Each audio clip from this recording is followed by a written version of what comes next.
Assalamualaikum warahmatullahi wabarakatuh.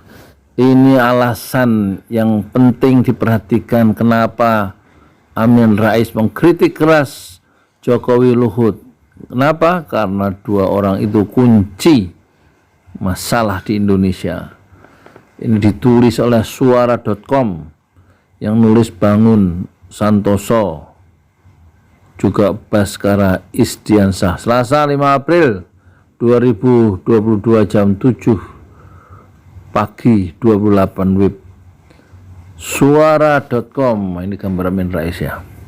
Partai Umat memberikan penjelasan soal kenapa atau mengapa Amin Rais tiba-tiba muncul menyampaikan kritikan keras kepada Presiden RI Joko Widodo atau Jokowi dan Menko Marves Luhut Binsar Panjaitan. Kritikan keras tersebut dianggap sebagai tanda bahwa ada masalah yang gawat di Indonesia.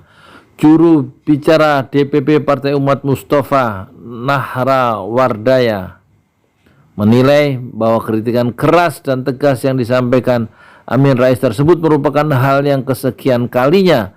Hal tersebut tidak disampaikan secara dadakan, tetapi sudah dipelajari bahkan sebelum Partai Umat terbentuk. Dalam pikiran saya, kalau Pak Amin sudah mengeluarkan pernyataan yang begitu tegas, berisi kritikan pedas seperti itu, maka berarti ada masalah gawat di negeri kita, kata Mustafa saat dihubungi suara.com Selasa 5 April 2022. Mustafa menilai hal yang sama juga pernah dilakukan oleh Amin Rais ketika memimpin reformasi di tahun 1998. Nggak ada ya memang suara sekeras yang dikeluarkan oleh Amin Rais dalam video terakhirnya di Amin Rais channel itu ya. Dia menunjuk langsung ya, menunjuk langsung Jokowi dan Luhut ya, mengidap penyakit megalomania atau narsistik ya, yang merasa diri itu benar, yang lain itu salah itu ya, dan membayangkan hal-hal yang besar ya dalam kepemimpinan mereka. Ketika jalan kebenaran ditutup dan masyarakat hidup di bawah bayang-bayang ketakutan, maka Pak Amin akan menyampaikan nama-nama penyakit dan treatmentnya dengan bahasa lugas apa adanya demi bangsa ini, ungkapnya. Sebagai sesepuh di Muhammadiyah, mendirikan Partai Amanat Nasional hingga kekinian menjabat sebagai Ketua Majelis Syuro Partai Umat, Amin dianggap sebagai orang yang sudah kenyang asam garam politik. Mustafa menilai jika Amin mengkritik Jokowi Luhut secara spesifik, maka memang dua orang tersebut dianggap sebagai masalah di tanah air saat ini. Maka jika beliau secara khusus menunjuk sosok Pak Luhut dan Pak LBP, berarti beliau memandang bahwa kedua orang inilah yang selama ini menjadi kunci masalah apapun di negara kita.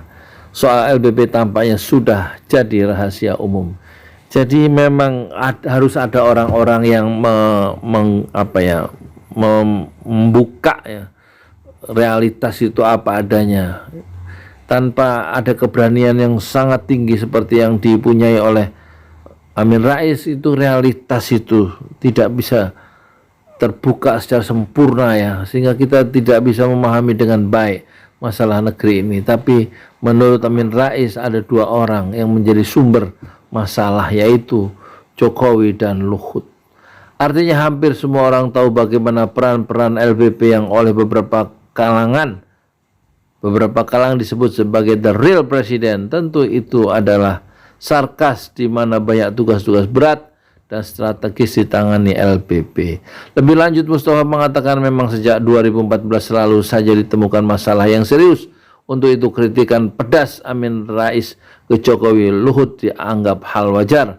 Karena itulah atas hal tersebut sangat wajar jika Pak Amin Rais secara jelas, tegas, tanpa ditutupi meminta agar Pak Jokowi dan Pak LBP tidak lagi dalam sejarah kekuasaan pemerintahan pada tahun 2024. Cukup Oktober 2024, jangan aneh-aneh mau minta perpanjangan kekuasaan, nanti bangsa ini tambah ambruk, misalnya begitu ya. Jadi cukup sebut pernyataan Amin Rais sah-sah saja, pengamat sarankan Jokowi tiru SBY yang patuhi konstitusi. Iya, sebenarnya ya biasa aja kalau semuanya main konstitusi, ya enggak? Ya kan? Harry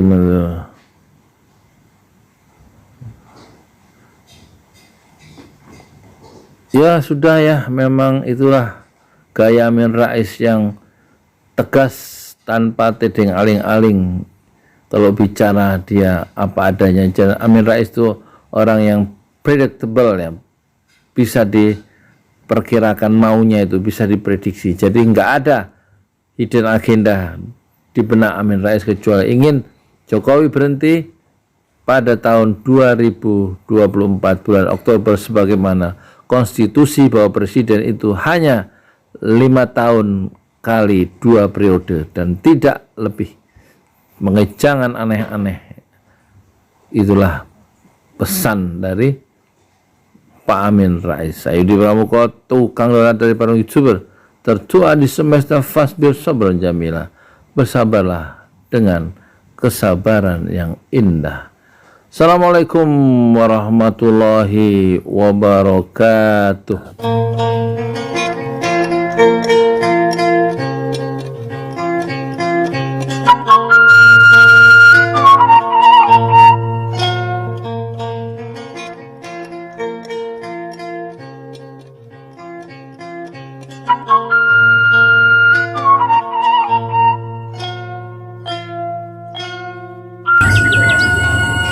Assalamualaikum warahmatullahi wabarakatuh.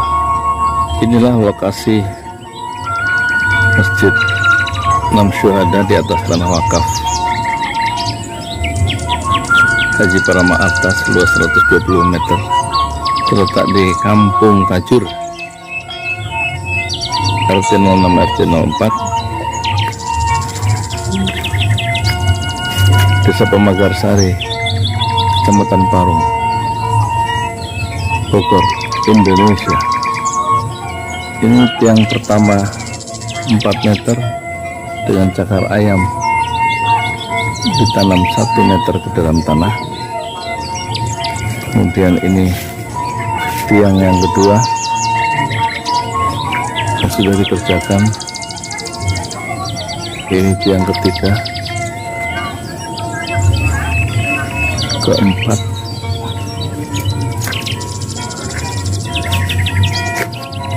kelima, kemudian yang belum dibuka keenam, ketujuh, kedelapan. Alhamdulillah. Terus ke-9, ke-10, ke-11, dan terakhir yang sudah dikerjakan ke-12. Dari rencana 16 titik tiang, masing-masing setinggi 4 meter untuk 2 lantai, dan ukuran masjid ini di lantai pertama 6 kali 10, dan lantai kedua itu rencananya ada 6 kali 13, senilai perkiraan 1 miliar rupiah, sekaligus dana untuk pembebasan 300 meter di samping tanah wakaf 120 meter, rencana 300 meter, 1 meternya adalah 1 juta rupiah, jadi perlu 300 juta untuk membebaskan tanah 300 meter milik orang lain supaya bersambung dengan tanah wakaf 400 meter yang sudah dibebaskan dengan dana dari penonton sampai jalan.